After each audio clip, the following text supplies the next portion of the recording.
नमस्कार, राजस्थान समाचार में आप सभी का स्वागत है। मैं हूं आपके साथ प्रज्ञा मिश्रा। बुलेटिन की शुरुआत करेंगे बड़ी और अहम खबर के साथ। तो सबसे पहले बात कर लेते हैं, प्रधानमंत्री नरेंद्र मोदी 22 मई को बीकानेर जाएंगे। आपको बता दें, इसी को लेकर केंद्रीय कानून मंत्री अर्जुन मेघवाल ने जानकारी दी है। मंत्री मेघवाल ने बताया कि 22 मई को पीएम मोदी का बीकानेर दौरा प्रस्तावित है। ये बीकानेर के देशनोक से देश के कुल 103 पुनर्निर्मित रेलवे स्टेशन का वर्चुअली उद्घाटन करेंगे। उन्होंने ये भी बताया कि ये बीकानेर के लिए गर्व की बात होगी, क्योंकि 22 मई को पीएम मोदी जो है वो बीकानेर आ रहे हैं। तो आपको बता दें, केंद्रीय कानून मंत्री अर्जुन मेघवाल ने इसकी जानकारी दी है। उन्होंने बताया है कि पीएम मोदी जो है वो 103 पुनर्निर्मित रेलवे स्टेशन का वर्चुअली उद्घाटन करेंगे। ये बीकानेर के लिए गर्व की बात है। 22 मई को प्रधानमंत्री जी का बीकानेर में एक कार्यक्रम प्रस्तावित हुआ है। वो देशनोक में आएंगे।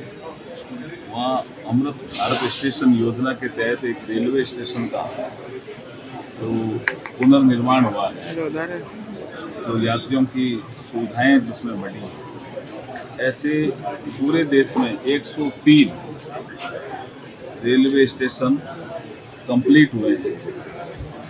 वो फिजिकली यहाँ से सारे रेलवे स्टेशन में अमृत भारत स्टेशन योजना के तहत जो काम हुआ है उसका उद्घाटन करेंगे या बीकानेर से। और 103 जो रेलवे स्टेशन है वहाँ पे वर्चुअली लोग जुड़े, तो ये बड़ा कार्यक्रम है। हर रेलवे स्टेशन पे आप देखेंगे कि बहुत से लोग रहेंगे, लेकिन वो यहाँ से संबोधित करेंगे। इसके लिए तो एक प्रोग्राम पैन इंडिया लेवल पे हाथ में। अब रुक करते हैं अगली खबर की। राजस्थान के उप मुख्यमंत्री डॉक्टर प्रेमचंद बैरवा सीकर जिले के गाड़ोदा आए हैं, जहां वो गुलाब जती महाराज की बरसोदी महोत्सव कार्यक्रम में शामिल हुए और संतों का आशीर्वाद लिया। आपको बता दें, इस अवसर पर उप मुख्यमंत्री डॉक्टर प्रेमचंद बैरवा ने कहा कि साधु संतों की आध्यात्मिक वाणी और आध्यात्मिक प्रवचन गौ सेवा के साथ हम सब मिलकर एक हिंदू राष्ट्र के निर्माण में अहम भूमिका निभाएंगे। इस दौरान बैरवा ने गारोदा गांव के विकास कार्य को लेकर नछेवा से पीजी कॉलेज खोलने की मांग पर भी कहा कि आगामी बजट में राज्य सरकार से दोनों मांगों को पूरा करवाने का प्रयास जो है वो किया जाएगा। साथ ही ये भी कहा कि सामाजिक सुंदरता और आध्यात्मिक ज्ञान यहाँ मठ आकर ही मिलता है।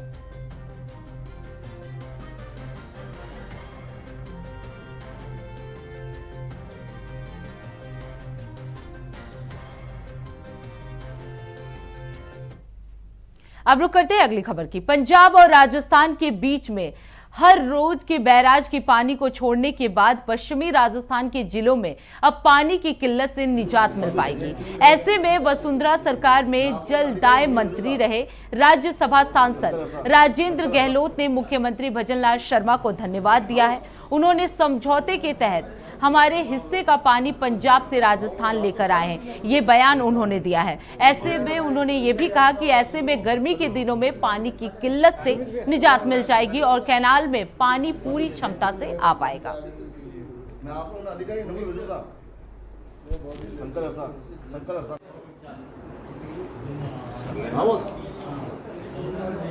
देखिए, राजस्थान और पंजाब का जो समझौता है, में पंजाब का पानी हिस्से से हमें कम मिल रहा था। हमारे मुख्यमंत्री जी के प्रयासों से वो पानी अब मात्रा बढ़ी है और उसके बाद हमें राजस्थान में इंदिरा गांधी कैनाल के द्वारा पानी की मात्रा बढ़ेगी और बढ़ने के साथ हमें जिन जिलों में पानी की समस्या है और उनको अधिक पानी मिलेगा, इस पानी पेयजल और कृषि के लिए। इसके लिए तो मुख्यमंत्री को हमारी ओर से बधाई कि पंजाब सरकार को मनाकर अपने पानी उन्होंने लिया है। सर, सिंधु जल समझौते की जो है, अब सिंधु जल को यहाँ राजस्थान लाने की मांग बढ़ती जा रही है। आपको कैसे लगता है कि राजस्थान में अगर ये पानी आता है तो कितना अच्छा होगा और क्या ये लाया जा सकता है, संभव भी है? नहीं, राजस्थान में पानी आएगा और आ सकता है। हमारे प्रधानमंत्री जी ने सिंधु जल समझौता को हस्तगत किया है। उन्होंने कहा है कि पाकिस्तान के साथ किसी तरह से कोई वार्ता हो नहीं सकती है, पानी और खून एक साथ बह नहीं सकता। इसलिए मैं ये कह सकता हूँ कि ये सिंधु जल समझौता का पानी जो 12 मास बहता है, बहने वाली नदी है, यदि इसका पानी हमें मिलता है तो पंजाब, राजस्थान, हरियाणा को इसका लाभ होगा और इसको हमारे अधिक मात्रा में हमको पानी मिलेगा। इसके लिए कोई ज़्यादा समस्या नहीं है। जो हमारे प्रधानमंत्री कहते हैं जो मुमकिन। अब रुक कर लेते हैं अगली खबर की। भारत पाकिस्तान के युद्ध के बीच अजरबैजान और तुर्की द्वारा पाकिस्तान का समर्थन करने के बाद राजस्थान में भी लगातार व्यापारियों का गुस्सा जो है वो बढ़ता जा रहा है। आपको बता दें, देश भर में कई व्यापारिक संगठनों ने तुर्की और अजरबैजान से व्यापारिक रिश्ते खत्म करने की बात कही है। इसी बीच कन्फेडरेशन का ऑल इंडिया ट्रेडर्स ने भी अपने व्यापारियों से दोनों देशों के व्यापार खत्म करने की अपील की है। कैट राजस्थान के कार्यकारी अध्यक्ष मनोज गोयल ने कहा कि confederation of all India traders द्वारा उनसे जुड़े देश के 9 करोड़ व्यापारियों से तुर्की और अजरबैजान से सभी प्रकार के रिश्ते जो हैं वो खत्म करने की बात कही जा रही है। उन्होंने व्यापारियों से उत्पादों के आयात निर्यात को रोकने के साथ ही उनके उत्पादों को नहीं बेचने की भी अपील की है। आपको बता दें, कैट द्वारा इस अपील के बाद कई कंपनियों ने काबू के टूर प्रोग्राम को भी रद्द कर दिया है।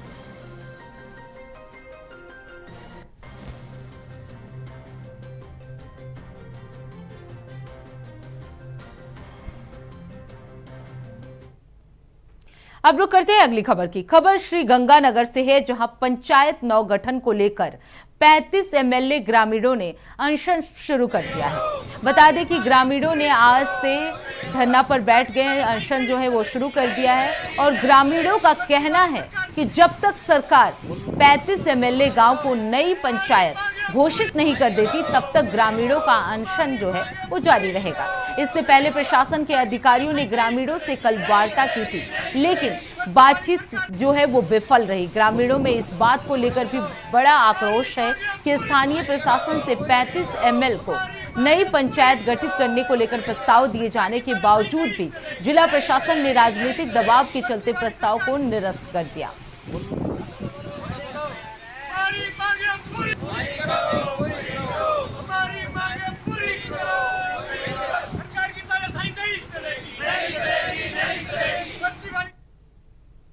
अब रुक करते हैं अगली खबर की। खबर नागौर जिले से है, जहां सासी समाज के घुमंतु लोगों ने जिला कलेक्टर को ज्ञापन दिया है। आपको बता दें, घुमंतु समाज के लोगों ने जिला कलेक्टर को दिए ज्ञापन में प्रधानमंत्री आवास योजना से वंचित गरीब और अनुसूचित जाति के लोगों को मकान बनाने के लिए जमीन आवंटन करने की गुहार लगाई है। वहीं दांतीना गांव के सासी समाज के लोगों का कहना है कि सरकार ने वंचित लोगों को आवास देने के लिए योजना चलाई है, लेकिन इसके बावजूद सासी समाज के लोग आवास के लिए संघर्ष कर रहे हैं। दांतीना गांव के सासी समाज के प्रतिनिधि मंडल की ओर से दिए गए ज्ञापन में यह भी लिखा गया कि सासी समाज के लोग ग्राम पंचायत दांतीना में पिछले करीब 70-80 सालों से रह रहे हैं और इनके सभी दस्तावेज जैसे आधार कार्ड, राशन कार्ड, परिचय पत्र, जॉब कार्ड आदि भी दांतीना के गरीबास में बने हुए हैं। ये लोग कच्चे मकान में रह रहे हैं क्योंकि मकान बनाने के लिए स्वयं की यानी खुद की कोई जमीन नहीं है।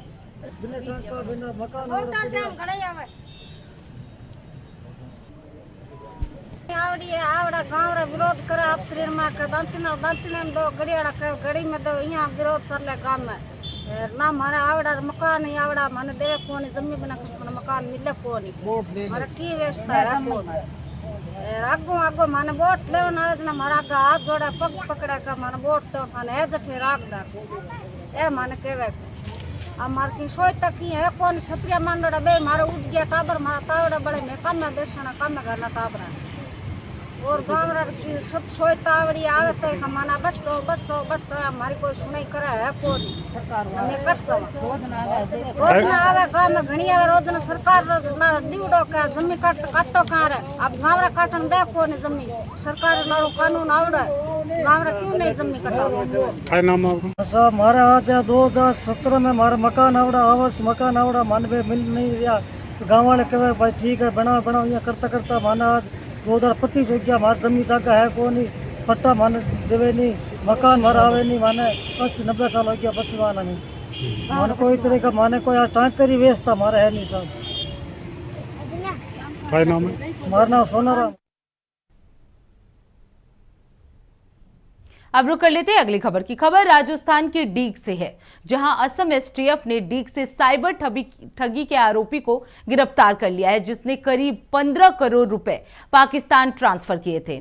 यह मामला राष्ट्रीय सुरक्षा से जुड़ा होने के कारण गंभीर माना जा रहा है। आपको बता दें, जांच में सामने आया है कि आरोपी ने ऑनलाइन धोखाधड़ी के जरिए करोड़ों रुपए की ठगी कर ये रकम जो है वो विदेशों में भेजी है। इस कार्रवाई से राष्ट्रीय सुरक्षा को भी खतरा उत्पन्न होने की आशंका जो है वो जताई जा रही है और इसीलिए इस मामले की गहनता से जांच जो है वो जारी कर दी गई है।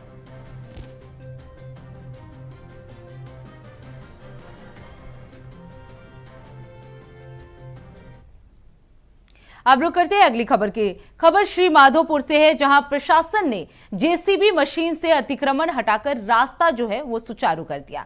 दरअसल परिवादी गिरधरधारी यादव ने यूडीएच मंत्री झाबर सिंह खर्रा की जनसुनवाई में परिवाद पेश कर रास्ते को अतिक्रमण मुक्त करवाकर सड़क निर्माण कराने की गुहार लगाई थी, जिसके बाद उपखंड अधिकारी महोदय श्री माधोपुर से मिले और दिशा निर्देशों का पालन करते हुए प्रशासन ने अतिक्रमण जो है वो हटवाया। तो आपको बता दें, 50 साल पुराने रास्ते से ये अतिक्रमण जो है वो हटाया गया है। परिवादी गिरधारी यादव ने गुहार लगाई थी।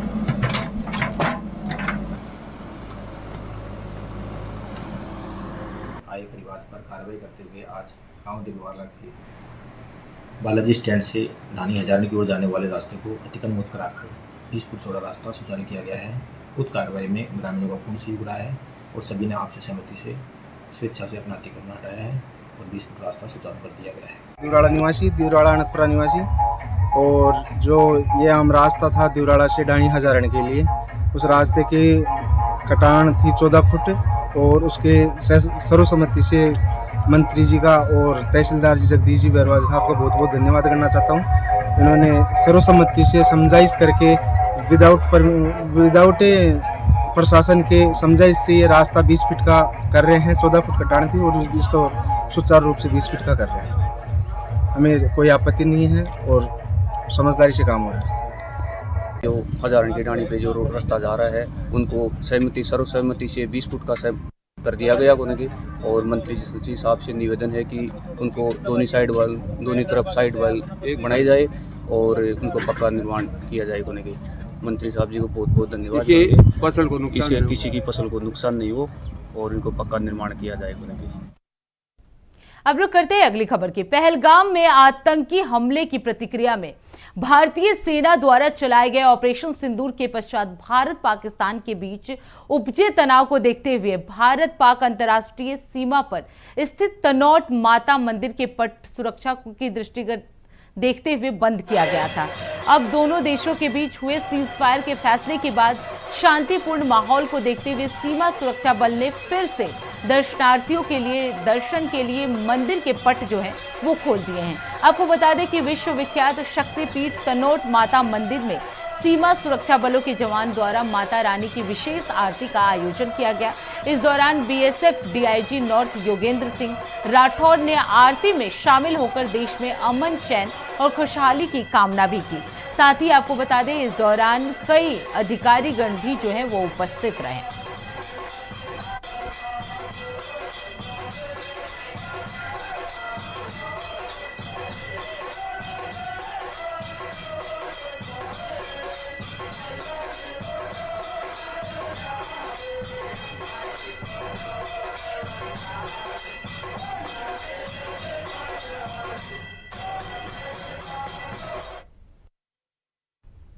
अब रुक करते हैं अगली खबर की। खबर बारा से है, जहां बालाजी के समीप बारा सदर थाने में तैनात बाइक सवार पुलिसकर्मी ने पिता पुत्र को टक्कर मार दी, जिससे पिता पुत्र जो है वो घायल हो गए हैं।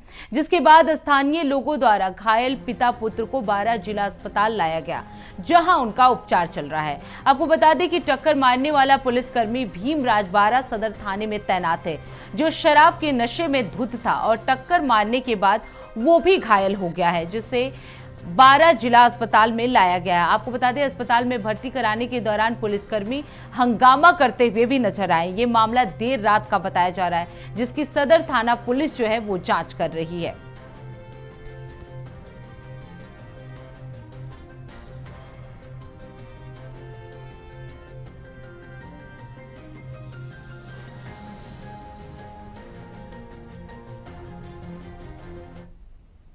अब रुक करते हैं अगली खबर की। बीकानेर में प्रधानमंत्री नरेंद्र मोदी के दौरे की तैयारियां जो हैं वो जोरों पर हैं। इसको लेकर सांसद सेवा केंद्र में एक विशेष बैठक आयोजित की गई। आपको बता दें, पीएम के दौरे को लेकर लोगों में खासा उत्साह भी देखा जा रहा है। वहीं सांसद सेवा केंद्र एक्टिव मोड पर है और अधिक से अधिक लोगों को सभा में ले जाने की तैयारियां जो हैं वो की जा रही हैं। आपको बता दें, प्रधानमंत्री नरेंद्र मोदी 22 मई को पाकिस्तानी सीमा से सटे राजस्थान के बीकानेर जिले के दौरे पर आ सकते हैं। ये दौरा ऑपरेशन सिंदूर के बाद पहला होगा और सीमावर्ती क्षेत्र में उनकी ये पहली यात्रा मानी जा रही है। बीकानेर में सेना की भारी उपस्थिति है, जो इसकी छावनी प्रकृति को दर्शाती है। आपको बता दें, पार्टी के पदाधिकारियों के अनुसार पीएम मोदी देशनोक में करनी माता के दर्शन करेंगे और आधुनिक रेलवे स्टेशन का उद्घाटन भी करेंगे। हालांकि जिला प्रशासन की ओर से अभी तक कोई आधिकारिक घोषणा जो है वो नहीं की गई है। हर रेलवे स्टेशन 22 मई को प्रधानमंत्री जी का बीकानेर में एक कार्यक्रम प्रस्तावित हुआ है। वो देशनोक में आएंगे, वहाँ अमृत भारत स्टेशन योजना के तहत एक रेलवे स्टेशन का तो पुनर्निर्माण हुआ है, तो यात्रियों की सुविधाएं जिसमें बढ़ी हैं। ऐसे पूरे देश में 103 रेलवे स्टेशन कंप्लीट हुए हैं। वो फिजिकली यहाँ से सारे रेलवे स्टेशन में अमृत भारत स्टेशन योजना के तहत जो काम हुआ है उसका उद्घाटन करेंगे यहाँ बीकानेर से। और 103 जो रेलवे स्टेशन है वहाँ पे वर्चुअली लोग जुड़े, तो ये बड़ा कार्यक्रम है। हर रेलवे स्टेशन पे आप देखेंगे कि बहुत से लोग रहेंगे, लेकिन वो यहाँ से संबोधित करेंगे बीकानेर। इसके लिए तो एक प्रोग्राम पैन इंडिया लेवल पे हाथ में लिया है, उसका उद्घाटन बीकानेर से करेंगे। ये बीकानेर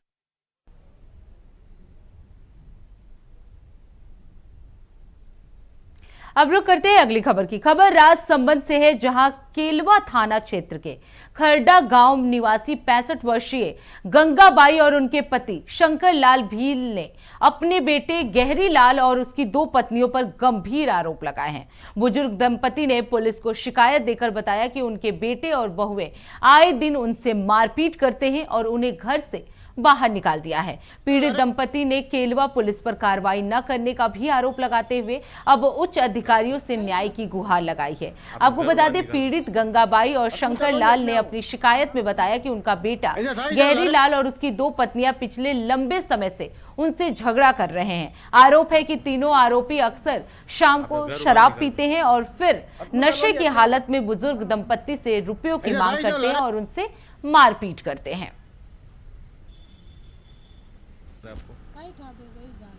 अपना घर बाहर निकाल दो बेटे कई के वे घर बाहर नहीं निकले तो मार खेती बाड़ी में नहीं खड़ो ना आधा घर में नहीं गए।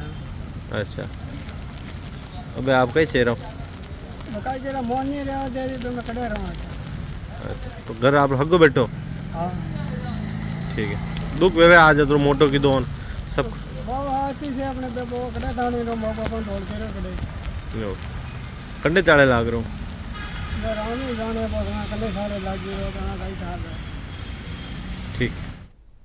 अब रुक करते हैं अगली खबर की। जोधपुर रेंज आईजी विकास कुमार की स्पेशल साइक्लोनर टीम ने ऑपरेशन क्रिसेंट मून चलाकर मादक पदार्थों की तस्करी के साल से 13 सरगना बने अपराधी को दबोचने में कामयाबी हासिल की है। ये आरोपी जोधपुर शहर के भदवासिया इलाके में बेखौफ रहा करते थे। किसी को इसकी खबर नहीं लगी और पुलिस महानिरीक्षक विकास कुमार ने बताया कि सीमा पर तनाव कम होते ही टीम ने वापस कुख्यात तस्करी पर ध्यान केंद्रित कर लिया है। टीम ने इस बार ऑपरेशन क्रिसेंट मून चलाकर नशे की दुनिया के 28 साल के कुख्यात किंगपिन चंद्र प्रकाश उर्फ सीपी पुत्र मनोहर लाल निवासी फलोदी को गुरुवार को पकड़ लिया। उन्होंने बताया कि चंद्र प्रकाश की गिरफ्तारी पर 25,000 रुपए का इनाम भी घोषित था। आपको बता दें, दिसंबर महीने में ऑपरेशन मनुहार के तहत 500 किलो की रिकॉर्ड जब्ती मामले का मुख्य सूत्रधार भी यही था। आपको बता दें, नए साल के आयोजनों के तहत उसने गांजा जो पंजाब और हरियाणा तक भेजा गया था। चंद्र प्रकाश के खिलाफ मध्य प्रदेश, झारखंड, बिहार, पंजाब और राजस्थान के पाली, भीलवाड़ा, भरतपुर, जैसलमेर और जोधपुर के कई थानों में प्रकरण जो है वो पहले से ही दर्ज है।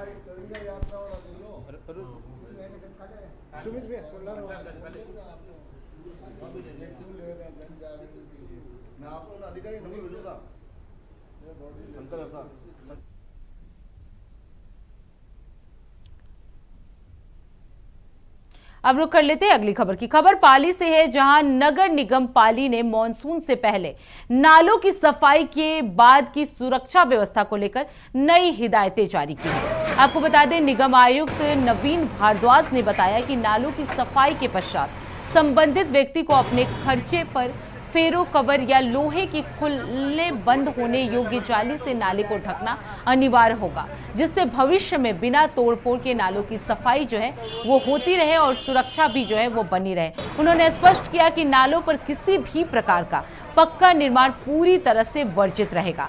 नगर निगम की ये पहल नालों की नियमित सफाई सुनिश्चित करने और बरसात के मौसम में जल भराव की समस्या को कम करने के उद्देश्य से की जा रही है।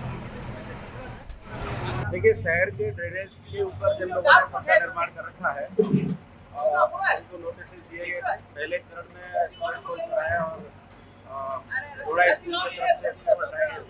आज मंडिया रोड पर सारे पक्के निर्माण जो है वो हटाए जा रहे हैं और ये ध्यान रखा जा रहा है कि लोगों को। अब रुक करते हैं अगली खबर की। खबर डीग से है, जहां सेफ्टी टैंक को साफ करते समय एक युवक की मौत हो गई है, जबकि 4 युवक जो है वो गंभीर रूप से घायल हो गए हैं, जिसमें से 2 युवकों को प्राथमिक उपचार के बाद भरतपुर रेफर कर दिया गया। वहीं मृतक के शव को अस्पताल की मोर्चरी में रखवा दिया गया है। आपको बता दें, मृतक रोहित की 2 जून को ही शादी हुई थी, आज उसकी मौत हो गई। अब रुक करते हैं अगली खबर की। पाली में तालाब में नहाने उतरे एक 35 साल के पशुपालक की तालाब में डूबने से मौत हो गई। आपको बता दें, रेस्क्यू कर शनिवार सुबह उसका शव जो है वो तालाब से निकाला गया और उसे हॉस्पिटल में रख दिया गया। आपको बता दें, सदर थाना प्रभारी सहदेव चौधरी ने बताया कि मंडिया निवासी जो है शुक्रवार की सुबह पशु चराने गया था, जिसके बाद वो डूब गया।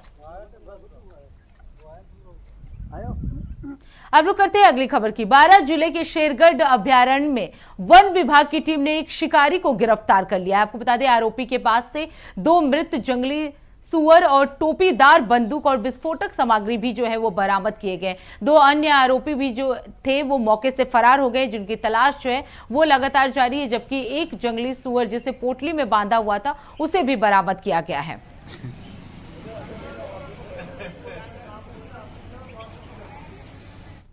अब रुक करते हैं अगली खबर की। रायसिंह नगर की ग्राम पंचायत 68 एनपी में शुक्रवार रात्रि को राज्य के निर्देशानुसार एसडीएम सुभाष चंद्र चौधरी की अध्यक्षता में रात्रि चौपाल का आयोजन किया गया। आपको बता दें, इस चौपाल में ब्लॉक स्तर के सभी अधिकारी मौजूद रहे और लोगों की यानी ग्रामीणों की समस्या सुनी और उसे जल्द से जल्द निस्तारण करने के निर्देश भी दिए।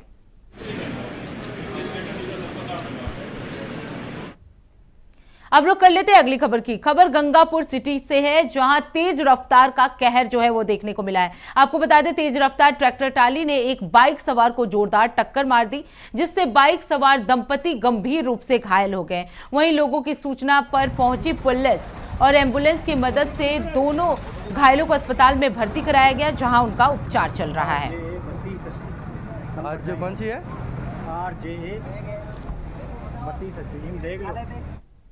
अब रुक करते हैं अगली खबर की। खबर जोधपुर से है, जहां आयुक्तालय पुलिस के बेड़े में शामिल 8.5 साल के पुलिस डॉग जैमा की बीमारी के बाद निधन हो गया। आपको बता दें, पुलिस निरीक्षक शफीक अहमद बीमार जैमा को लेकर अस्पताल पहुंचे थे, लेकिन चिकित्सकों ने यानी डॉक्टर ने उपचार के बावजूद जैमा के निधन की बात कही। बता दें कि जैमा पुलिस बेड़े में शामिल होने के बाद एनडीपीएस, लूट और हत्या जैसे मामलों के राजफाश करने में अहम भूमिका निभा रही थी, लेकिन पिछले 3 दिन से वो बीमार होने के साथ ही उसका निधन हो गया। पशु चिकित्सालय में पोस्टमार्टम के बाद पुलिस लाइन परिसर में जैमा को अंतिम विदाई दी गई और गार्ड ऑफ ऑनर भी दिया गया तिरंगे में लपेटकर। अब रुक कर लेते हैं अगली खबर की। श्रीगंगानगर जिले में शुक्रवार को सिंचाई पानी के भारी भरकम कमी से परेशान किसानों ने कलेक्ट्रेट का घेराव कर प्रदर्शन किया। किसानों की मांग है कि उन्हें गंग नहर से पूरा 2200 क्यूसेक पानी तत्काल उपलब्ध कराया जाए, जबकि वर्तमान में केवल 600 क्यूसेक पानी ही चल रहा है। इससे रबी की फसलें जो हैं वो बर्बाद हो चुकी हैं और नरमे कपास की बुआई भी संकट में है। प्रदर्शनकारियों ने प्रशासन पर लापरवाही का आरोप लगाते हुए 6 महीने से पानी नहीं मिलने का भी आरोप लगाया और प्रदर्शन कर रहे हैं। उनकी मांग है कि जल्द से जल्द पानी की जो किल्लत है उसे कम किया जाए। तो फिलहाल राजस्थान समाचार में इतना ही। देश दुनिया की तमाम बड़ी खबरों के लिए देखते रहिए इंडिया वॉइस। तब तक के लिए नमस्कार।